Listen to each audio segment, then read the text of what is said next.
This is my second week of my Juggernaut off-season training. Instead of having a high-low kind of scheme on my workouts, this week it's low-high, same exercises, same percentages as last week, except for switching the high and low days.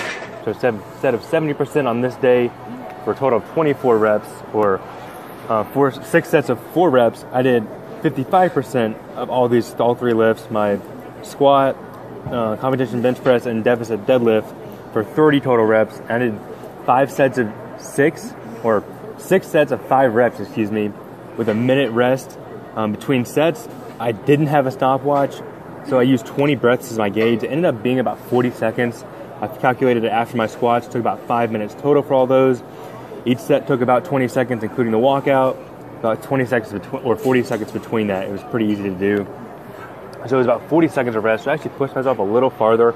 I was more worried about going too long, but all these sets felt really good. They felt a little bit better as we went along.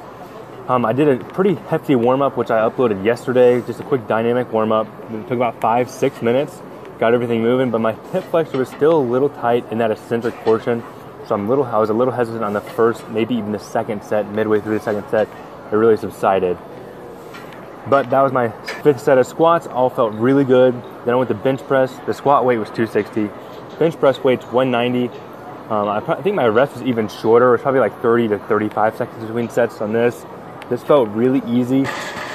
All competition with grip, but for the sets, I alternate between a thumbless grip, or suicide grip as I like to call it. I've never ever dropped a bar on me using that grip, and I use it 99% of the time. I alternated those 2 grips. The reason I don't do a thumb grip or thumb around the bar is that the tendons between my pointer finger and my thumb get a lot of pressure on them no matter what. Even with a very light weight like 135, I don't know if I have really short tendons there, or they're extremely restricted, or what it may be, but I've always had pain there. And the suicide grip allows me to more externally rotate on the bench press or any pressing movement, making it a little bit more mechanical advantage. I do have somewhat long arms, so it's really important for me to really be able to externally rotate so as to save my shoulder, because if I don't, the range of motion becomes very, very great in the shoulder, and it causes a lot of strain in there. My last thing was deadlifts, 55%, 305 in this case.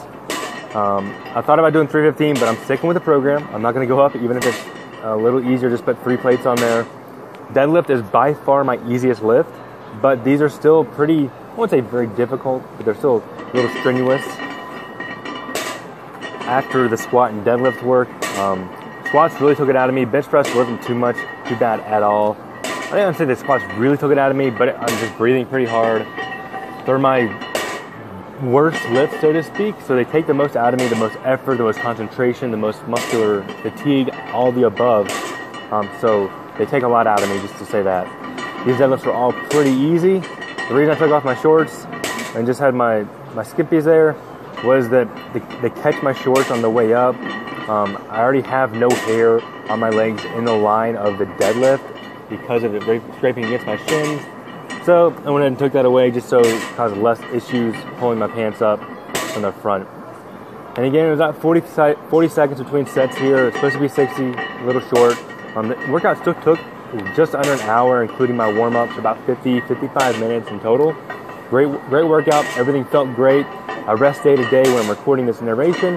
Back at it tomorrow with back at 70%, another high day. I'm really excited.